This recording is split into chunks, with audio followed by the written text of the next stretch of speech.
আসসালামু আলাইকুম। আজকে আমি সুজি দিয়ে নরম তুলতুলে রস চমচম মিষ্টি বানিয়ে দেখাবো। প্রথমে চুলায় প্যান বসিয়ে ঘি ১ চামচ আর সুজি হাফ কাপ দিয়ে হালকা আঁচে ভেজে নেব। স্বাদমতো লবণ আর চিনি ১ টেবিল চামচ।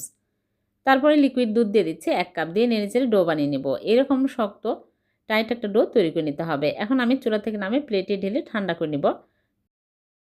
তারপরে 1/4 কাপ গুঁড়া দুধ অল্প অল্প করে দিব আর মেখে নেব। ভালো করে একদম মসৃণ করে মথে নিতে হবে। এইরকম করে মথে নিয়েছি। এখন আমি এইরকম করে নিয়ে আমি লম্বা চমচমের শেপ দিয়ে নিচ্ছি।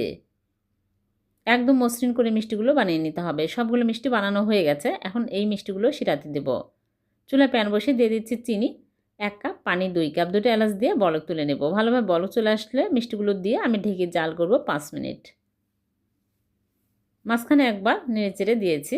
মিষ্টিগুলো চুলা থেকে নামিয়ে রেখে দেবো সারা রাত। পরের দিন সকালে মিষ্টিগুলো সার্ভ করে আপনাদেরকে দেখাচ্ছি। হয়ে গেল ভীষণ সুস্বাদু মিষ্টি।